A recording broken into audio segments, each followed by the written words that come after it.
non-fungible idiots, don't you know? Banging our heads to the rhythm of the code. We don't care about dollars or the shiny blade. We're just holding to zero. It's our everything. Round tripping positions, that's how we roll. All right, man. A pretty unexpected fucking start to this day, huh? So yeah, you heard right. We have motherfucking Pauly coming on the show this morning. So let me set the stage here. Let me set expectations. China, good morning, by the way. Edge, good morning. Kenobi, good to see you. Guys, Saturday's stream is casual. It's shooting the shit with my buddies, with our little fam. But dude, what a fucking treat. So we covered the Pauly Ryder RRBAYC versus Yuga Labs story. Nobody else is talking about it. It blows my goddamn mind. Nobody's talking about it. The biggest thing happened in the space, and it's crickets out there. It's meme coins. It's influencer bullshit. Not here. Not here, guys. The most important story going on in NFTs this year, bar none, and we're here to talk about it. My goodness, with the man him freaking self. Pauly, good to see you, man. Dude, what a freak. What a treat. What a treat. Dude, that's funny. I didn't even realize this was on. Can you hear me? I hear you. You sound great. I just threw it on. Like, there's no rules. Like, this is just a very cool casual stream on the weekend. So you're here. You're live, man. Awesome. Give me 1 second. Yeah, dude, and I can throw you off screen if you want to get dude, set up. You're good. Thank you, first of all, for having me. I really appreciate it. And I don't know if there's any like guidelines or anything that I should know about. I've never done anything like this before. Nothing. Okay, cool. I was gonna say I've never seen you on a live stream. I've seen you, of course, on Spaces, and then more recently your return with the video, which was fucking fire. That was a blast.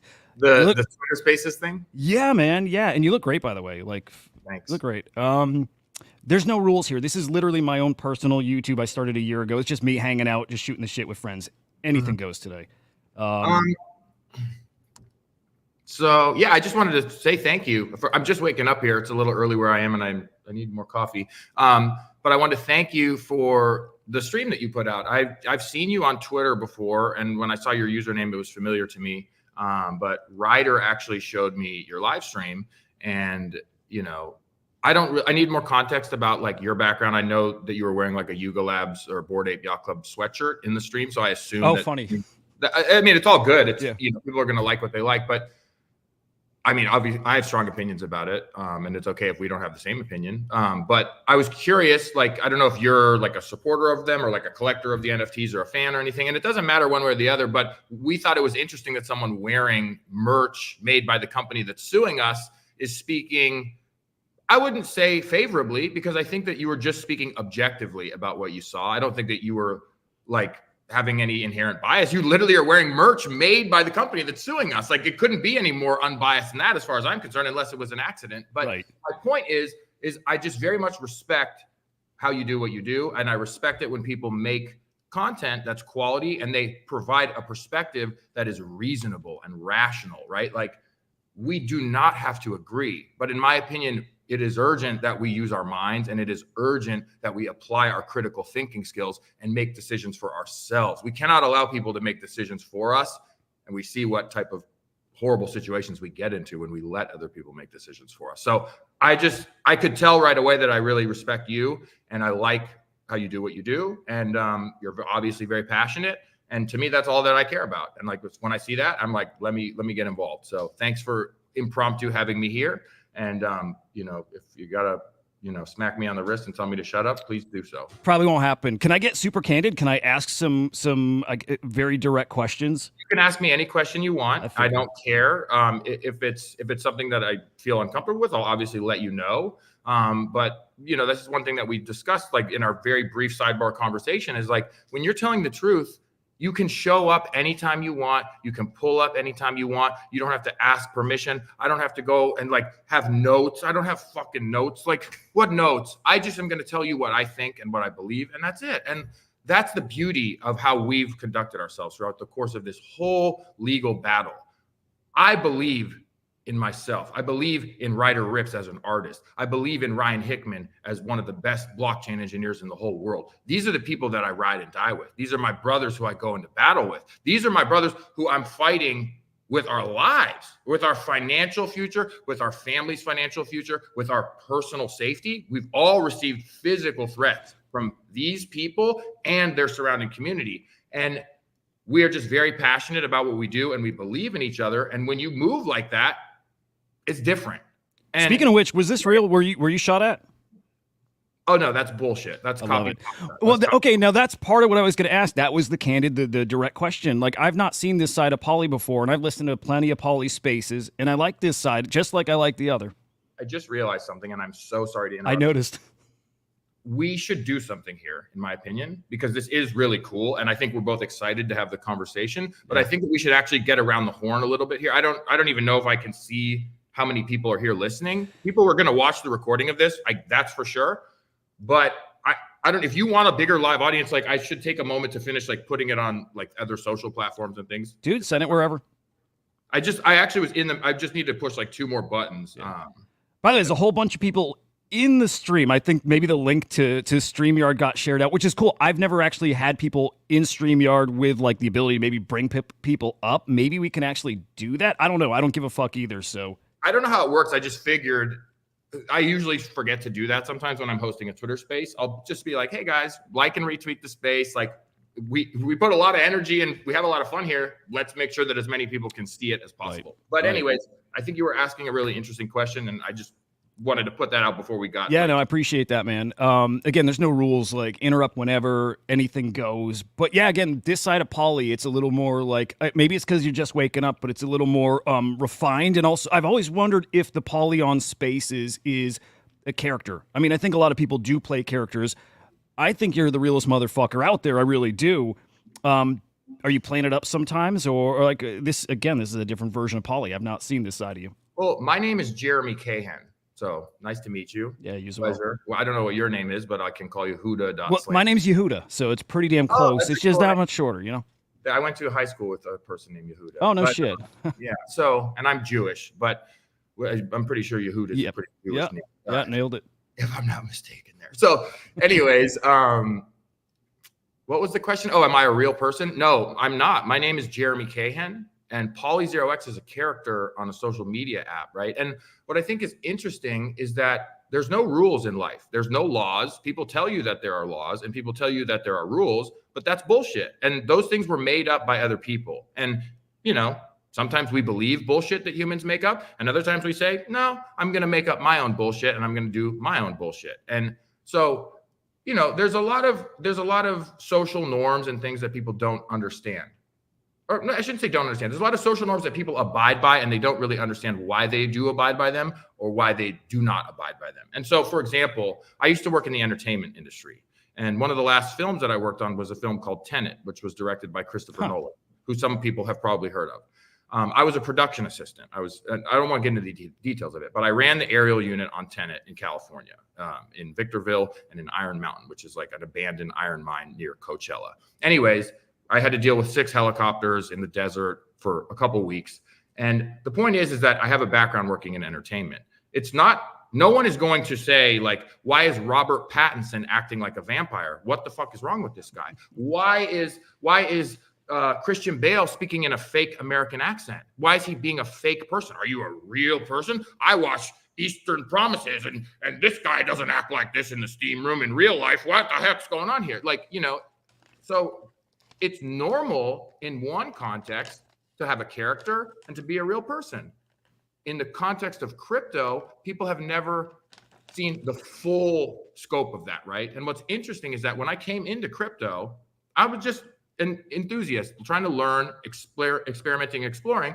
And what I saw was there was these interesting people like G Money NFT, right? He was an interesting person to me when I first came into crypto, and now he's my bitch, and he's a total idiot. He tried to like, you know, excommunicate me from everything. It's all good, but I don't like people who move in like that weak fashion. Like that. Is G Money, is that 90cc, or am I getting some? Yeah, that guy, who is also partners with Yuga Labs. But when I first showed up into the space, I very much thought he was interesting, and I would say that I admired what he was doing with his social media.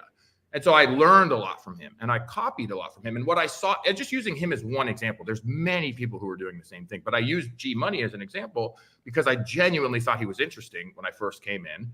And then I ended up meeting him in person randomly. He was very friendly. And as soon as I started to have success, and as soon as he realized that I was actually a threat to what he was doing, he started acting like a total asshole to me. And if you're not able to compete without acting like a piece of shit socially to people, that means that you're in over your head. Like, I can go have lunch with my competition and have a great conversation, talk about life, put work aside, or we can talk about work and we can be competitive and we can disagree strongly. But if you can't switch gears, that means that you're out of your depth. You're in the Tour de France and you belong at the fucking, the college race. You are not on this level because you can't handle it emotionally.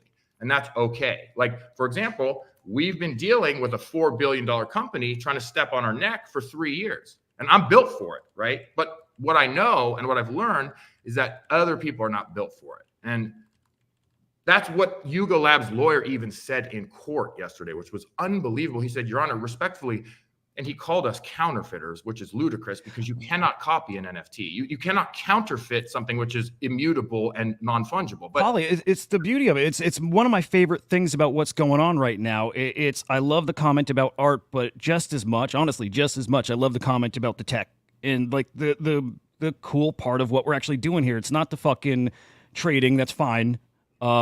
But it is about tech and something maybe if you're clever enough, you can do something innovative with. And people aren't talking about the tech, and this is something that's helping to define what an NFT is, what it can do, why it's important. And that is one of those things. There are no copies. It's literally in the fucking name. So I appreciate that you guys are pushing that, and that the judge actually mentioned that too, I believe, somewhere in the proceeding. Yeah, it was wonderful to see the panel of judges seem to really understand the conversation and the sort of important pieces of the conversation on a level that does justice to it, I guess. It's ironic to use those words. But anyways, look, and to clarify, in your video that I saw, I believe it was from yesterday, yep. You mentioned that we did not receive an official result from the court yet. And I want to tell you that you're 100% correct in that. That's a fact. We have not gotten an official ruling on our appeal yet, right? But my perspective on this is that I went into this appeal expecting nothing to come from it, right? And I went into this appeal with a $9 million judgment, all this shit.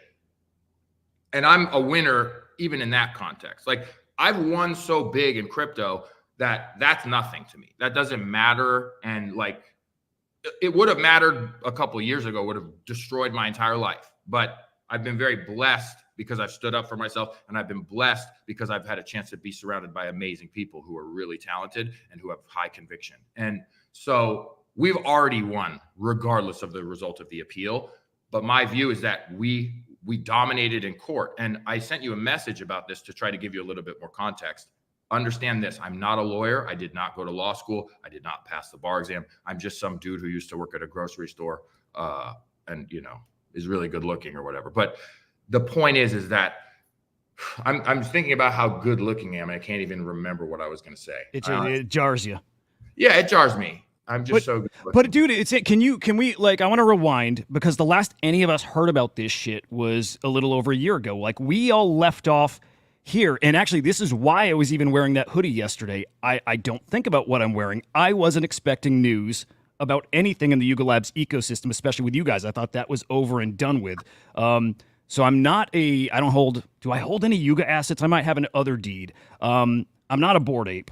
I have had times of not liking them so much. Another deed is virtual real estate for the monkey. Exactly that. So I have that. I'm not in the community.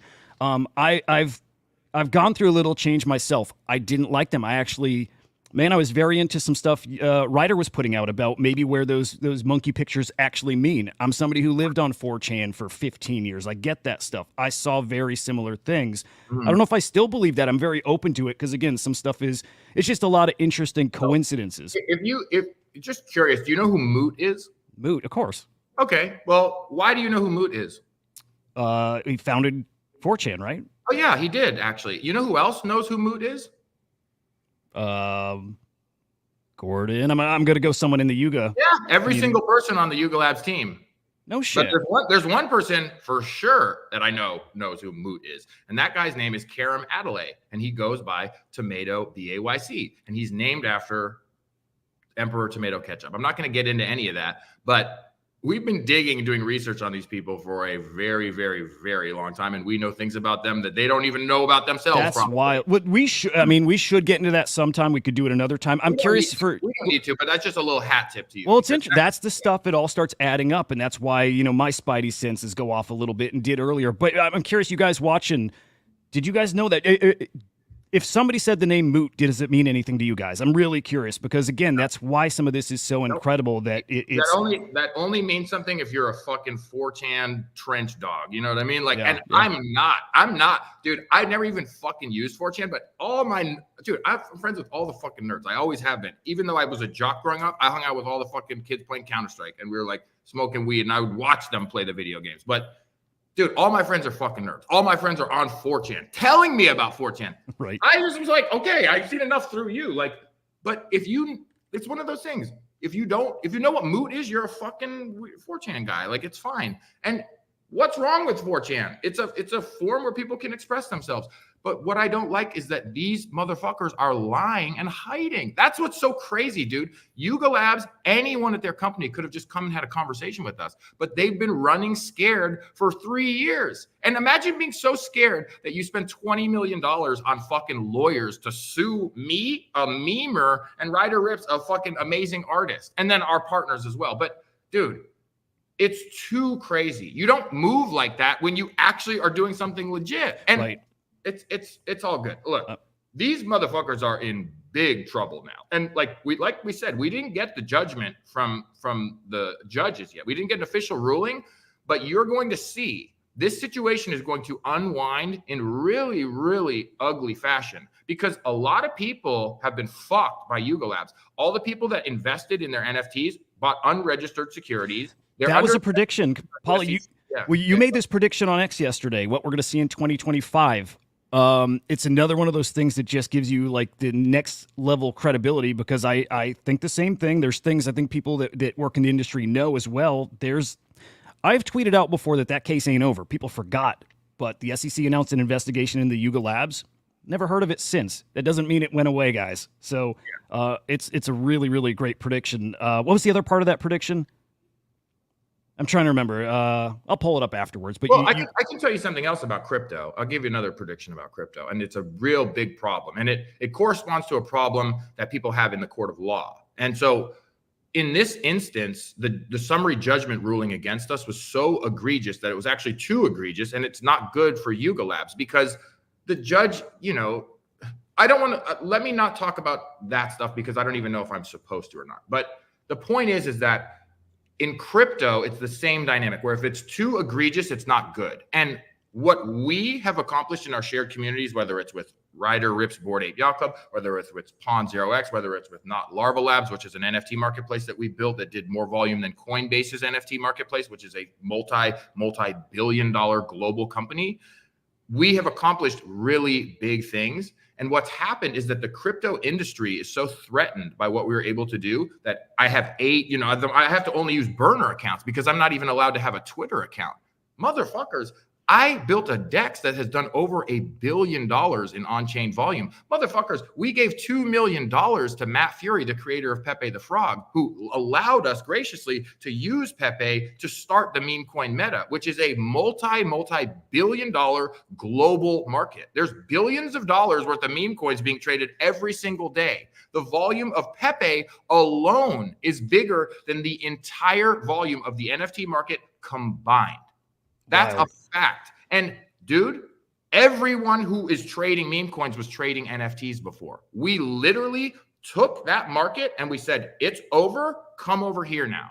And dude, these are seismic changes in the crypto industry. We are making seismic moves in the crypto industry, and there's no articles written about us anywhere. CoinDesk won't write about us. Cointelegraph will write about us if they say that I'm a scammer. Pondex specifically?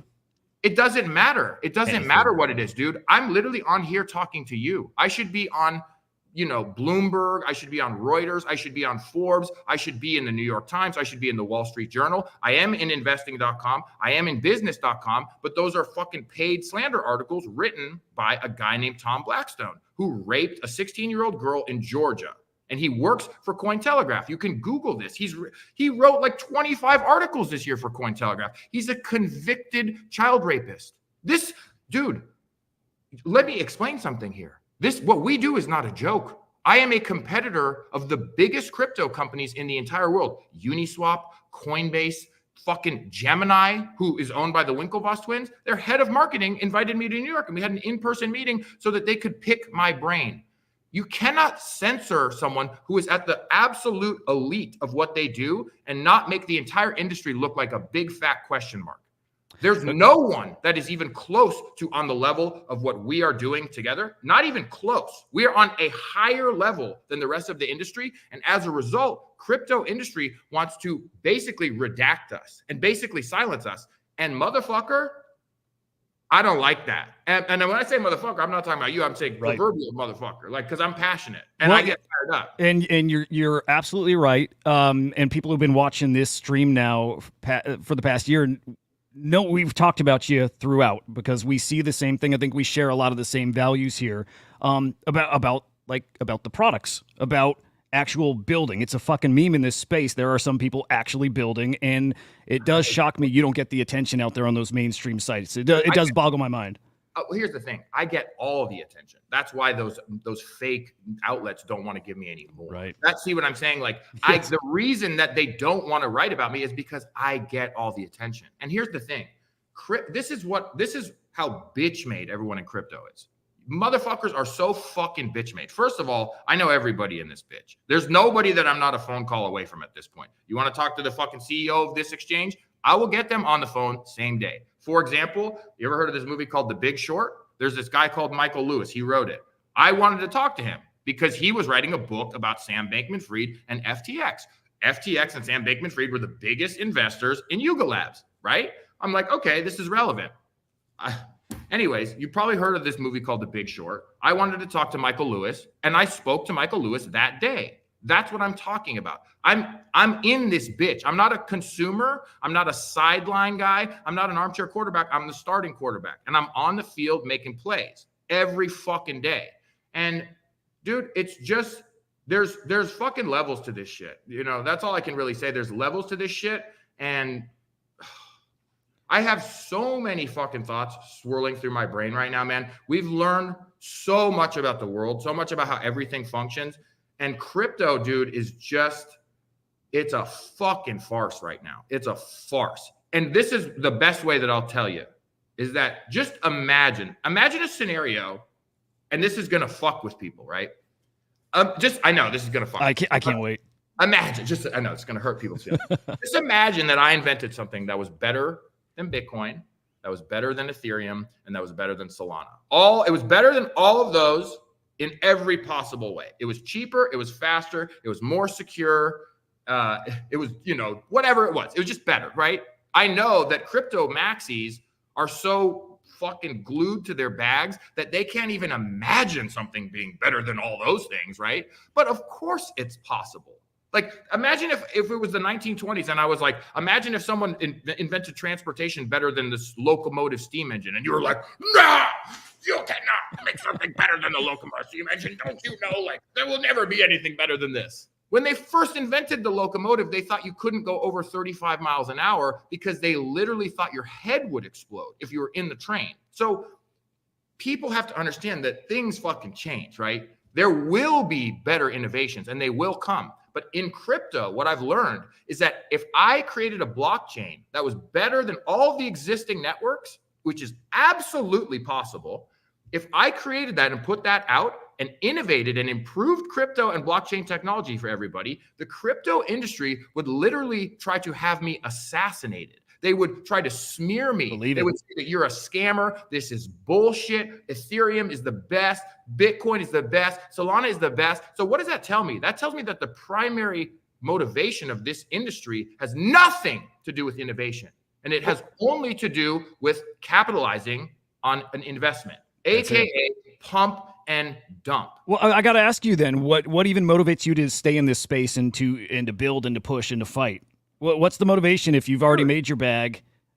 Well, we didn't talk about making a bag yet, but we can if you want to. We should get there. I'd love to get to the case still and like walk us through what even happened over the past year where we didn't hear anything about it. I want to answer your question because it's an interesting question. What keeps me here, right? Or can you specifically, what do you want me to answer? Why do you even give a fuck about the space at this point who, to some degree, at least some of the spaces rejected you. They don't want to hear from you. They don't appreciate what you're building. And I can tell you a lot of people do. It's a lot of people I see here watching now and on the right side. But why?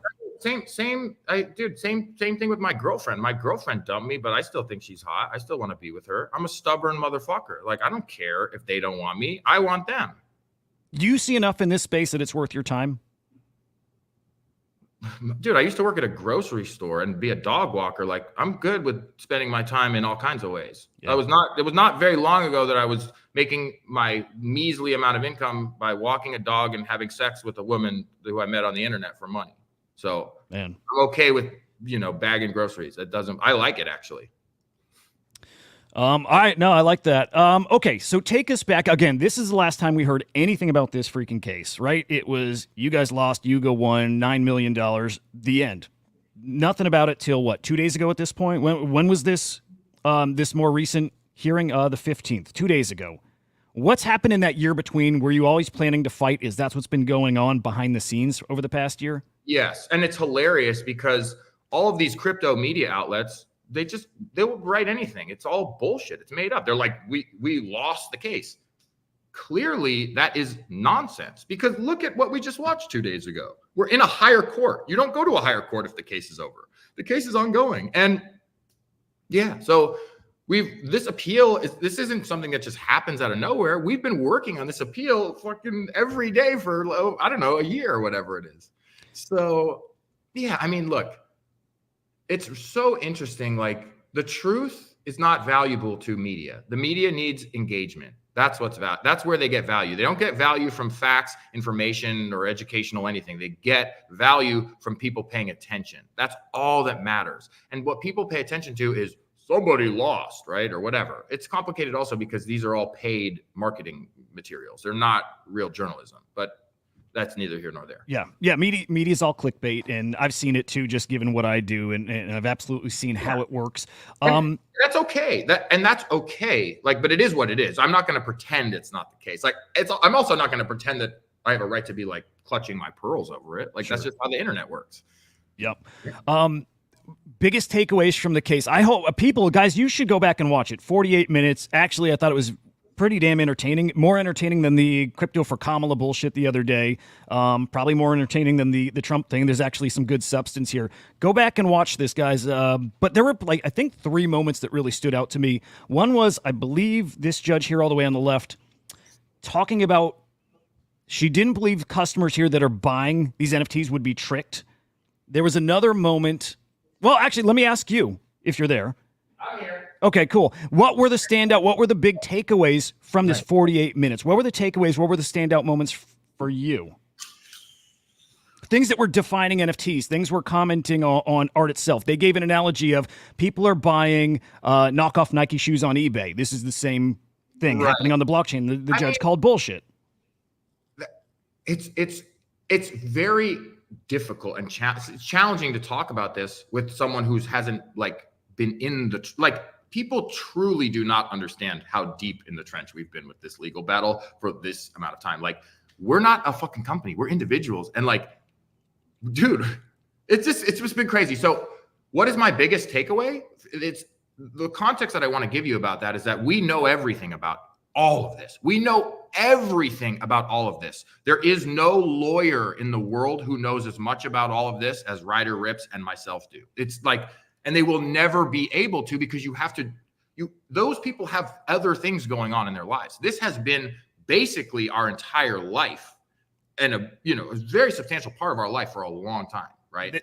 I've seen a lot of people become experts in different fields they never dreamed of, but because they're forced to because of this space. That's literally you guys right now. Exactly. That's what happened. And that's what's so funny is before I got into crypto, dude, my brain was kind of like shut off, and it was like really relaxing and nice. And I just like went outside all the time. And then COVID happened, and it's like, oh shit, like now I'm locked inside. And like, give me a bottle of vodka and an 8-ball and a curved monitor, and let's go. Like, let's go full DJing over here. And like, just disaster, but dude, I don't know what I'm saying. Look, regarding the court thing, it was just really satisfying to see our truth come to light and to see a panel of judges who really understood like what was being expressed. And understood the artistic statement, the point, the whole purpose of the collection. Just also the technology, underlying technology. Like, and you mentioned the Nike thing. I'll go to that because it's so outrageous for a company that doesn't sell clothing, that doesn't even sell a physical good, to try to repeatedly compare themselves to a company that sells goods. Like, I love fucking Nike because I fucking wear the actual shoe. It's a product. Yuga Labs sells tokens. And what a token is it is a piece of code on a ledger. It is a piece of code stored on a public ledger. That's it. That would be like me selling you not a receipt, a digital receipt, right? And I'm like, there's my art. That's a physical item. I'm gonna keep that. You can have not this piece of paper. You can have this digital scan of this piece of paper that says that you own the piece of art that's in my house that I'm looking at and I'm touching. You can have the fucking paper digital receipt. It's wild. It's crazy. But I think the receipt's awesome. I love it. I think that, to me, that's the game-changing part of this. It's interesting, but what has happened here is that VCs, and specifically people like Mark Andreessen, and specifically people like Guy Oseary, and, I'm not going to say the people who started Bored Ape Yacht Club because those guys are like the patsies. I'm talking about the big people, right? Even someone like Ivan Soto Wright, who is the guy who started MoonPay, he's a complete patsy, but he's in bed with all these guys. The big dogs are the people like Mark Andreessen and Guy Oseary. And those people are predators. And they are very, very, Mark Andreessen, multi-billionaire. Guy Oseary, potentially billionaire. These people have made a fuck ton of money, and they have a playbook, and they know how the playbook works. For Guy Oseary, I'm going to bring an army of celebrities. And once you pull up with an army of celebrities like they pulled up with Bored Ape Yacht Club with, everyone in the public is going to fucking fall, and they're going to drop like flies. And I don't give a fuck if Steph Curry, Madonna, Gwyneth Paltrow, Neymar, Justin Bieber, Post Malone, Eminem, Snoop Dogg, all these motherfuckers are telling me to do anything all at the same time. And I'm not a crazy, stubborn, critical thinker like me. I'm going to fucking listen. And the vast majority of people out there listen to celebrities. That's why celebrities get paid so much fucking money to drink Celsius, because they know that by paying them to drink the poison on camera and they spit it out off camera. I know because I work on the fucking commercial shoots myself. They spit the shit out off the camera, but on camera it's fucking yummy and delicious because they know you're going to drink it after that. Man. And that is predatory, and that is engineered, and that is scientific, and it is actually the same thing that the military does. And the military uses memes too. All of these corporations understand the value of memes, especially more and more. We've seen it now. And so, yeah, man, look, I could just rant on and on. I rant so much. Dude, I'll just direct you, and I like hearing your thoughts. Again, I still think we're getting a different side of Pauly that I don't hear on Spaces often. Again, those Spaces usually have a topic, and you're just going full throttle at that. I'll do that. I'm just going to steer you towards stuff. Well, I'll make this comment or question. You have a very educated audience. You do. They get it. And I think they understand the game that's going on here in the space and that's been going on for years. Do you think outside of that circle, people actually get how manipulated this whole fucking space is and how purposeful it is at them? Nope, absolutely not. No one has a clue. Brutal. No one has a clue. And honestly, like, yeah, I haven't even been able to do proper justice to all of it yet. And the thing is like, I don't really need to. But what I've learned is that I could scream from the mountaintops about facts, but that's not really what people are actually interested in. So, I actually put this tweet out yesterday where I said, I'm so sick and tired of having to psyop people into not being retarded anymore. If I want to actually educate you guys, I have to trick you into being educated, because you do not and I'm the same way, dude. Like, I have brain rot. We all are suffering from brain rot. Yeah. That's the thing, is like, it's called mass psychosis. When everyone is suffering from the same thing, no one realizes it, right? Because we're all experiencing it at the same time. So we lose our point of reference. We all have brain rot. Like for me, for example, I'm very intelligent, but I struggle with reading, right? So for example, in this trial, I've had to read thousands and thousands of pages of legal documents. And it's been hard for me because I work in bite-sized content. I can watch, 10-second videos all day long, and I can make 10-second content all day long or do these rants all day long. But when I have to have some structure and sit down and focus on one thing for a long time, I can't do it anymore. And so we're all suffering from this collective brain rot. We're all suffering from these atrophied attention spans. And we are all being engineered and controlled by an algorithm, right? Which is kind of spread across multiple platforms, spread across multiple environments. But there's basically a whole cog of machines that are working against us being able to read a book, or working against us being able to have a consistent train of thought where we, for me, for example, even in this conversation, I've lost my train of thought multiple times because I'm inundated with information by all these algorithms. And it's okay, but it doesn't work the same as it did before. And so, yeah, we're just very easy to control. And I know that you guys in crypto, right? The reason that you're here is not because you want to make money. It's because you want to gamble and you want to participate in gambling. That's what I've learned. That's my opinion.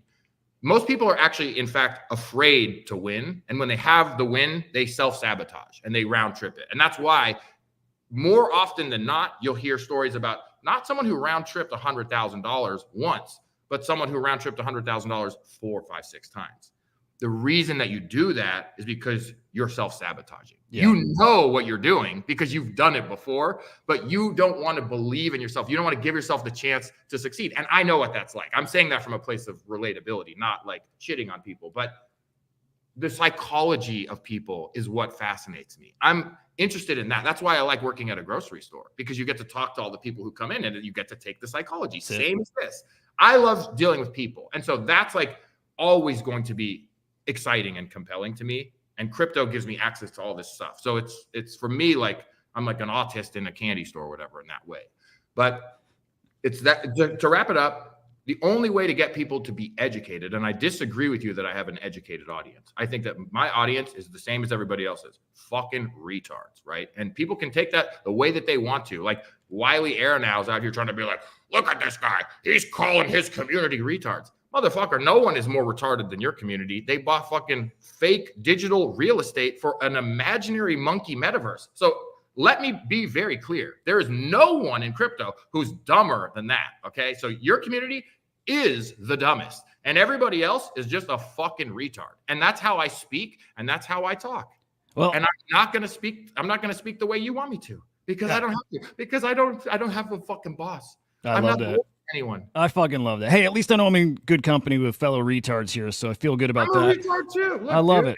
And if you have family members who are mentally disabled and you think I'm an asshole, don't come to my birthday party. You're not invited anyways. There we Fuck go. off. There we go. I think I do, and I don't think they care, so I think it's all right, at least for here. Okay, we can wrap up the conversation about the court case. I'm kind of curious. Okay, and we'll wrap it up mostly because I'm not prepped with those sound clips, those 3 specific points that I thought were really fucking interesting.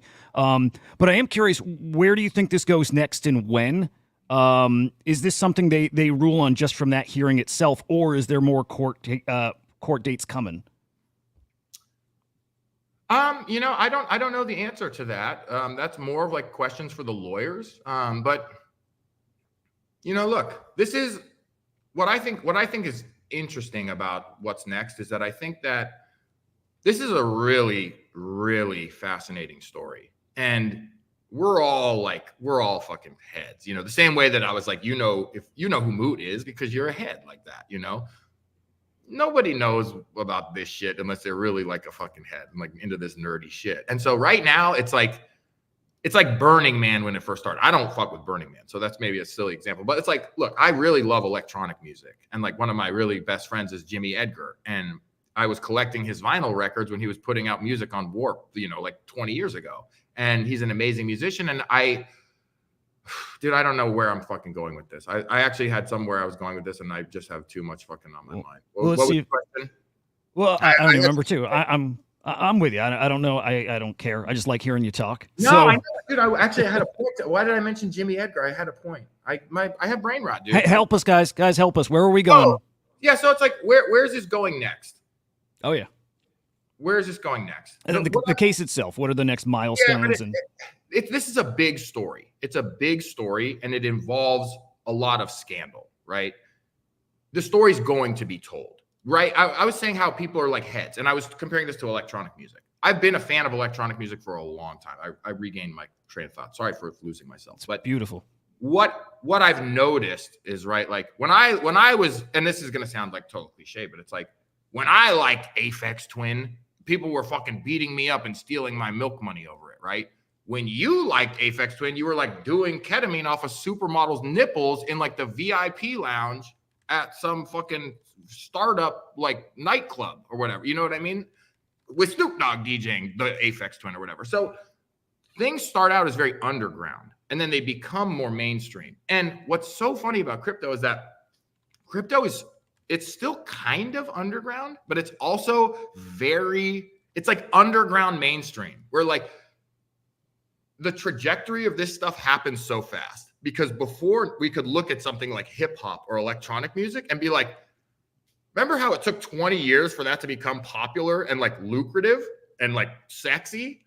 Now we see something and we're like, oh fuck, it's coming. Like, we got to make hip hop and electronic music sexy and cool and popular. Like, and we have 40 days to do it. Like, start building the set and like prepare the laser show. Like, we know that like it's coming. So with crypto, all these celebrities and all these VCs and all of these bros who are like Instagram influencers and fucking weird like video game streamers, they're like, I'm not making enough money selling Counter-Strike gun skins, but somebody just sold an NFT for $1 million. And look at this white guy, Beeple. He looks just like me, and he sold an NFT for $69 million. Beeple did not sell an NFT for $69 million. That is fraud, and that is fake. Just like SBF bought $26 million worth of monkey pictures at Sotheby's. And so this is the thing.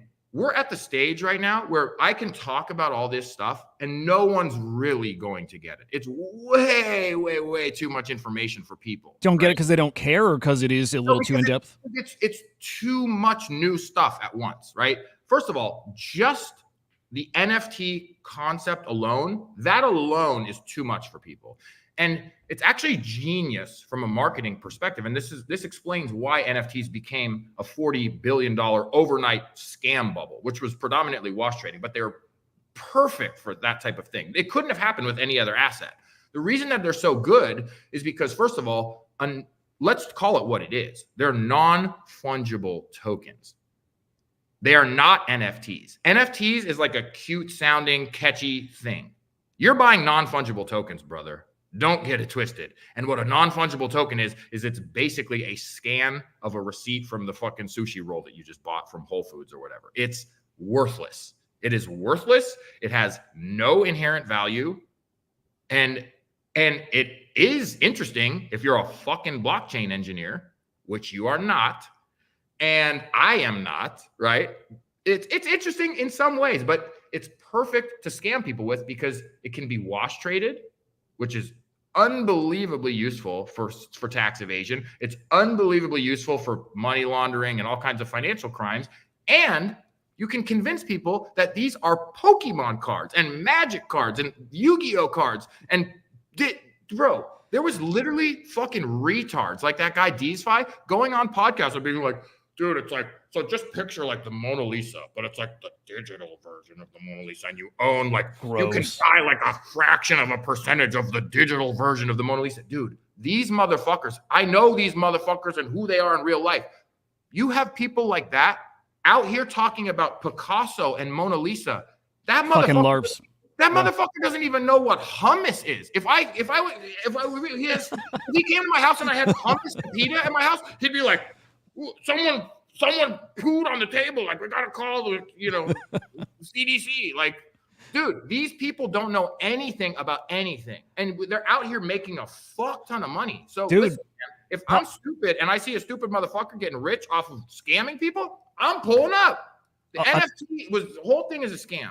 I'll tell you what, people, again, people listen here know this. I talk about this a lot. The wash trading stuff is something I focus on quite a fucking bit. I don't think people understand the extent of it. We see almost on a daily basis, just examples, collections on Polygon, hold this NFT, hold X number of them, earn USDT. It is nothing but money laundering. It's why we go out of our way on Crypto Slam to filter out wash tradings, and sometimes it is a majority of the sales out there. People don't understand the scope of it, and that is honestly, a majority of the space is simply that, moving money around.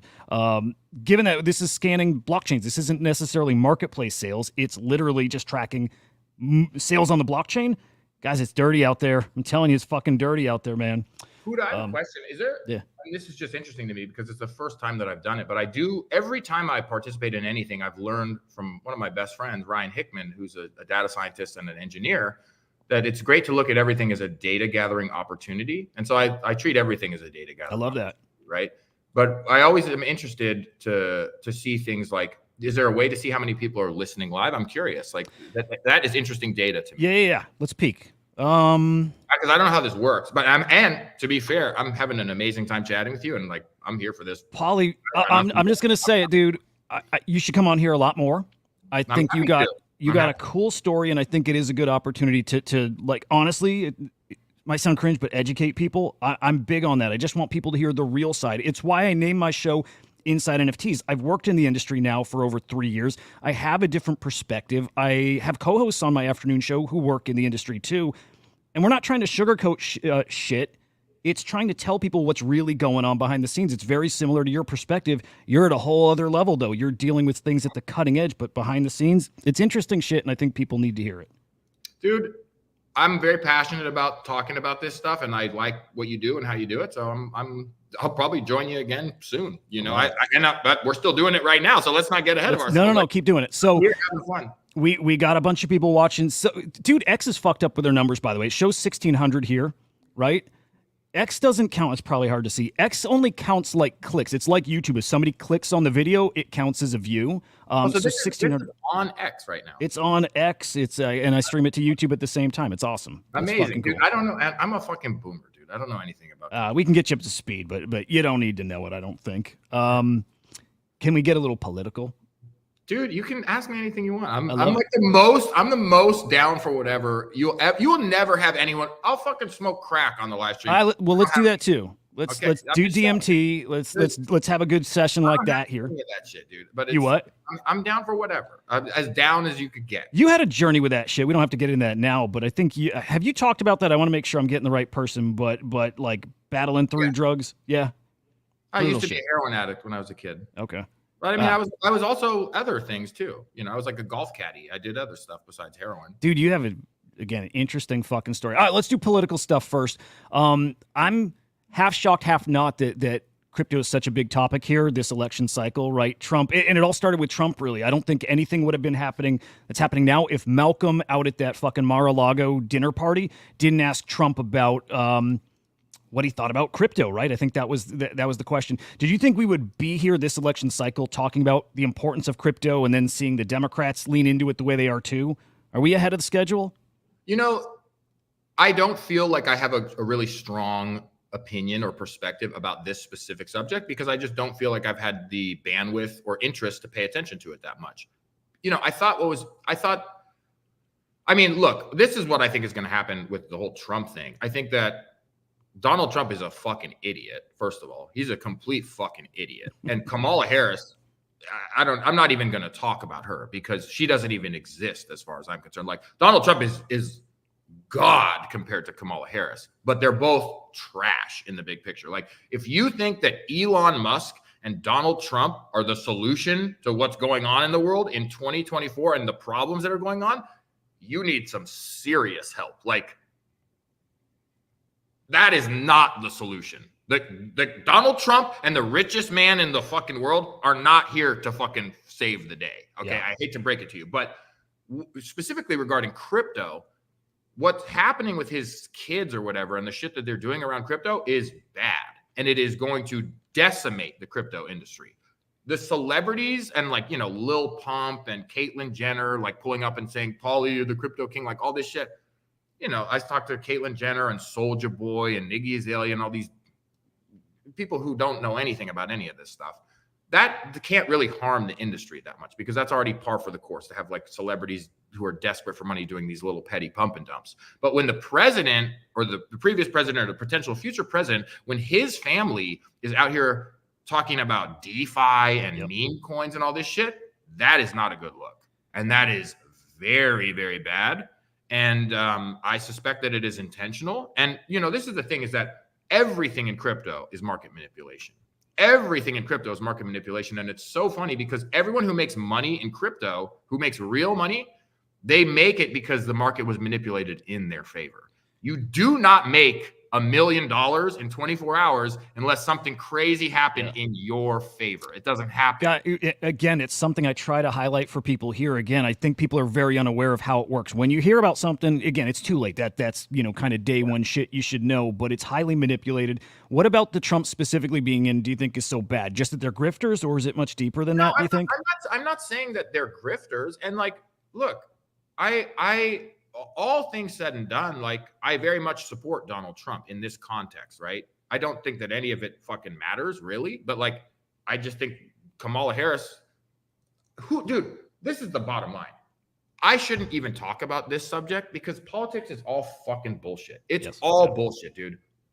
You might as well ask me who is my favorite character on the Kardashians. That's how I feel about this. I like Bro, that. I don't know if her name is fucking Kendall or JoJo or fucking bada bing, bada boom. They're all fake.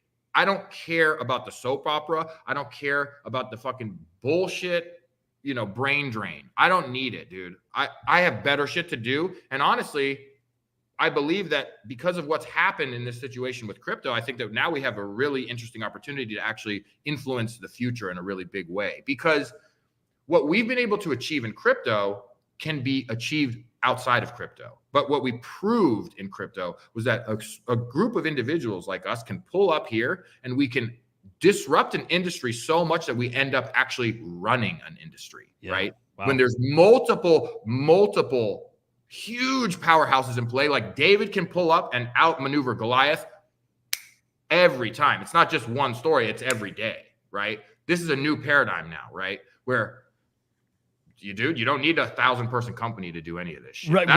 That's the crazy thing is Coinbase cannot compete with us in terms of delivering products. And the Coinbase has endless money and endless employees. I'm not going to tell you how many people I work with, and I'm not going to tell you my budget, but it's $0. I was going to say, I bet you it's very, very small compared to all that. I was worried for a bit. Imagine. I always use this analogy. It's hard to jump in, but imagine if we pulled up to the fucking Monaco Grand Prix with a car that we made in our garage for $0 and we beat Ferrari in a race. We do that all the time. We do that all the time. And that doesn't happen anywhere else. But we're proving that it can happen.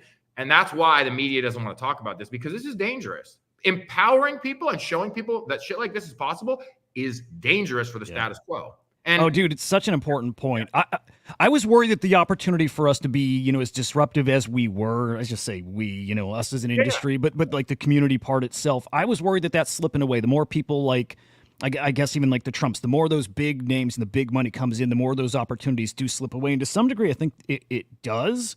But not forever. I think GameStop showed us. I think that was the first example of how powerful it really can be, just organizing people. And again, to your point, at low to no cost. It doesn't take much, just the right idea.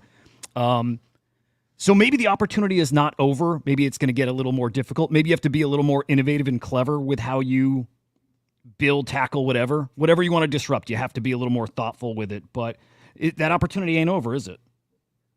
The opportunity specifically to just to be disruptive. Again, I felt like once enough money is in here, enough big influencers, and again, I'll lump the Trumps into that, our power is diminished at that point. No, is that true to any degree? That's not true at all. And in fact, dude, it's so funny, man. I swear to God, I share this stuff that to me is so powerful and life-changing, but I think people don't really listen most of the time. But anyways, dude, it doesn't matter, because this is how this works. And this is such fucking valuable insight that I'm sharing with you. And you should keep sharing that shit, by the way. Again, I just think people need to hear it over and over and over. It's all good. I will continue saying what I want to say, but sometimes I'm I can't believe I'm saying this stuff out loud and people really seems like they're not hearing me. It doesn't matter how big a media complex is, right? Because how can I put this? The way that memetics work is very much like a fractal, right? And a fractal is something that looks generally, I'm going to explain this poorly because I don't really actually know the proper definition, but the way that I think of a fractal in the context of this analogy is it's something that you can zoom in or out on infinitely, right? And it will still have the same like relative like fidelity and appearance. So it's like infinite scalability, right?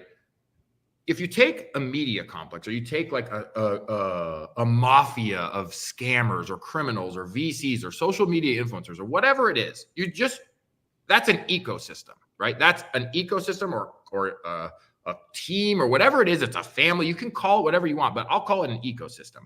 That ecosystem can be replicated and downscaled into something that's very small. So for example, Ryan Hickman, who's one of my friends and one of my partners who I work with all the time, every day on basically everything that I do.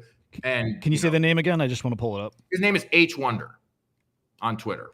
And he's a genius. And he is one of the best blockchain engineers in the entire world. And the only reason that I get to work with him is because he's black. And because he's black, no one in crypto would work with him. So I ended up getting to work with the best blockchain engineer in the whole fucking world just because everybody else doesn't like black people. How crazy is that? Anyways, neither here nor there. But this motherfucker is one of the realest engineers in the whole fucking world.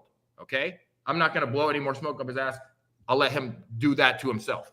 But my point is that you can take some. Let me go back to Ryan. Ryan understands how the whole machine works, right? He understands how the market works. He understands how the business works. He understands how the startup works, how the funding rounds work, how the VCs work. He understands like there's so many big moving pieces that to really actually understand how it all works requires like a multidisciplinary, zoomed out ability to understand many. It's like understanding how a watch works. If I open up a Rolex and I look at it, I am not going to understand what a single cog in that mechanism does. Ryan Hickman is an engineer. So he has reverse engineered the whole machine. And he can open the watch and I can say, Ryan, what does that thing do? And how does it work with the whole system? He has explained that to me and he has broken it down to me, but he did it years ago. And at the time, it took me a long time to like keep up with him and learn what he was explaining to me. And, you know, people like us who are very eccentric and enthusiastic, like we sound crazy to other people. But once you realize like, no, this motherfucker ain't crazy. This motherfucker is a genius. We just have to figure out how to like get to the meat and bones of this. What I realize is that all of this, you can take Big Ben. You can take Big Ben, the biggest clock in the world, and you can make it this fucking big and it still does the exact same thing. And so that's what's possible in crypto. In crypto, I can take Coinbase and I can say, fuck you. I'm doing the whole thing in my garage and we're going to do it better than you, cheaper than you, faster than you, and more gangster than you. You know what I mean? It's just like, and that didn't exist before. Technology has made things scalable. Before you had to go to you had to go to the fucking Capitol Records building and go down to the basement where they had a fucking reverb room that was the size of fucking a basketball court. And you could, play your maracas with a fucking microphone. I don't have to do any of that now. I just download a fucking pirated Ableton and, download a pirated sample on my 2,000 gigabit Ethernet connection. I download the whole fucking Beatles discography, the whole fucking music library, and sample every record I want on a fucking $1,000 Acer laptop that I bought at fucking Walmart. Like, dude, you used to have a skyscraper to do that. You used to have a building with a mainframe computer that cost $500 million. Now the technology is in our hands. Like war used to be fought by humans. Now it's just like little drones. That's what I'm saying. I don't need a skyscraper. I can literally destroy your skyscraper with my drone easily because I know how to do it because I know how you built your skyscraper. They got your Pond account too? I don't even know if it's yours technically, but Pond is a decentralized exchange that has done over $1 billion in volume. That's wild. Right? Yeah. It's done over $1 billion in volume. It's distributed $30 million or so to the users of the protocol. It's given $2 million to Matt Fury, the creator of Pepe the Frog. It is a great utility out there that people can use. It's cheaper to trade. It's cheaper to trade on Uniswap, on ETH. Pond is cheaper than Uniswap. You can trade on Uniswap and you can trade on Pond. It's the exact same execution, but you're paying more money in fees when you use Uniswap, right? Of course, we're going to be banned. How? Because, dude, think about how crazy this is. The Uniswap token is a governance token. It's completely worthless. The market cap is $5 billion. Jesus Christ. Pond is not a governance token, but it's also the same fucking thing. And the market cap of Pond is like, I don't know. I don't even know what the number is. $10 million? It's the same fucking thing. How the market is so crazy, dude. I'm ranting. It's just people pick their camps. I mean, it's a bit deeper than that. It's not picking camps because there's actually like math involved at a certain point. And people, look, the market's never wrong. The market's never wrong. But what the market has dictated or basically expressed is that facts and data and numbers are 100% irrelevant. It's all about your feelings. And the reason that Uniswap is really worth $5 billion and Pond is worth $0 is because Pauly was mean to me on the internet. Yeah. Why did your account get suspended? I don't know the answer to that still. Because someone paid someone at X to have it taken down. Fucking wow. But that's how that works. There's a whole scandal about this stuff. And like, you know, when Linda Yaccarino or whatever the fuck her name is says that Twitter's like the town square where everyone can talk, that's the biggest lie I've ever heard in my life. And she knows that she's lying when she says that. She knows that, right? They know, dude, Twitter knows about all this shit. First of all, Elon Musk knows who I am. That's a fact because Elon Musk is fucking autistic as hell and he loves data and he pays attention to his fucking shit. He owns X, bro. I got over 500 million impressions on his app last year. And then they banned me. And then they banned all these other accounts that are not even my accounts. Dude, this is the thing. You can't censor someone like me and have it just be ignored. I'm way too big of a deal. The people that I work with are way too big of a deal. What we do is way too real. Like if we gave out $30,000 in rewards, yeah, we're done. But we gave out $30 million in rewards. We gave out more money in rewards than every crypto project in all of the industry combined. I'll call that out. Like I want to see the other crypto projects that can hold a candle to us. They don't exist. Dude, it absolutely drove me nuts seeing people throw the word scammer around your name. I will keep it real with you guys and always have. It never made sense. I didn't see it that way. I saw it the complete opposite. Somebody who was doing something cool, having fun, trying to make it rewarding for people who were just involved. I never quite understood that. These people are so butthurt in the comments. Elon doesn't know who you are. Dude, look at my pinned tweet. It's fucking Vitalik Buterin talking to Elon Musk about Pauly. You think he's talking about Pauly D from fucking Jersey Shore, you dumbass? Bro, the guy who invented Ethereum's talking about me on a first name basis. If you don't like it, go to church and pray. Like, I don't know what to tell you, dude. I get it. I used to work at a grocery store, but now Vitalik Buterin's talking to me about fucking Elon Musk. It is what it is. You don't like it? Look away. What's your main focus now, by the way? Is it Pond? I'm trying to get my dick to be bigger because it's too small. All right. That's something to spend your time on, I guess. No, but like honestly, as far as like building stuff in this space, is it the DEX? Is it other things that we don't know about? What am I working on? Like the question is, what am I working on in crypto? Yeah. What are the things that you're actually like doing day to day here? Like you're involved in products. What are the products that you actually work on? Again, it's Pond. Is it other stuff that we're not aware of yet? The funny thing about it is that like in terms of responsibilities and the way that things are delineated, right now I'm in a position where I do not have to do anything. I don't have to do anything. I can do all kinds of shit if I want to, but what I'm focused on right now is genuinely being healthy, exercising, going outside every day, and like, you know, using social media pulls me away from that. And, you know, I've lost a ton of weight and I feel amazing just since I've had a chance to like be away from the social media. And it was forced, you know, because actually the people who paid to have all those accounts taken down did me a huge favor. And it was like a major blessing for me because I'm so intense about my work that like I actually will sacrifice my physical health and well-being to do it. And like I can't, like I'm very obsessive, you know, and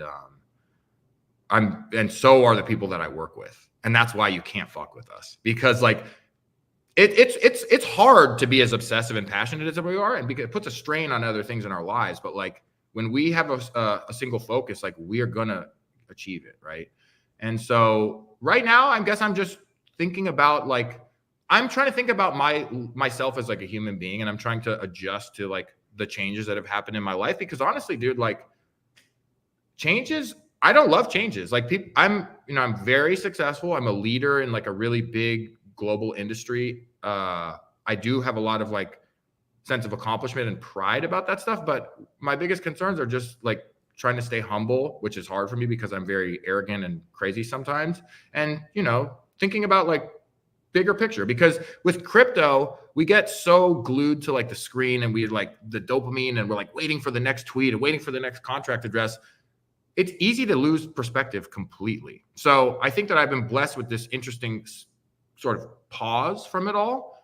I've been very blessed with this wonderful result that we had in court yesterday. So where my head is at right now is not predominantly in terms of engineering work in crypto. There is engineering work that is taking place round the clock right now. I am not going to talk about what we are going to release, but we are going to release some shit, and we are going to, once again, fuck shit up. We're going to bring new shit to the table that no one has ever seen before, which is what we do, which is what we will continue to do everywhere that we go, whether it's Sioux Plantation or fucking the Supreme Court. Like, we are fucking bringing it, and that's what we do. And if we don't have anything to bring, then we stay home and chill. But we're going to bring some new shit, and motherfuckers are going to win. Motherfuckers are going to eat. I've said this, and I can say this on the record because it's confirmed by my engineering team. We're going to distribute at least another $20 million worth of rewards. That's million with an M. So that will bring us to over $50 million worth of rewards distributed by the Pawn Protocol, which is, once again, more than any other crypto project in the entire industry combined. So, look, man, I don't give a fuck if I'm banned from the NBA. I'm Shaq and Kobe is on my team, and we're the best at what we do in the whole fucking world. So if you want to have an NBA that's a fucking disabled NBA without the best players in the world, cool.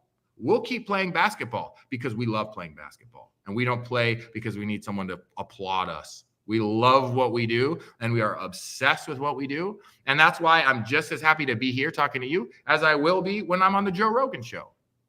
And frankly, fuck Joe Rogan, and props to you. Because Joe Rogan should have already had me on, and you did first. So thank you for that. Dude, again, I can't believe you're on here. I've wanted to get you on for a long time, so this is a really, really fucking cool moment. We'll always put real motherfuckers in front of people. Like, that simple. And in my opinion, you're the realest one out there, building real stuff. That's what makes you Yehuda. Love that. Appreciate it, man. All right. I think we can wrap here. Dude, you got to come back sometime.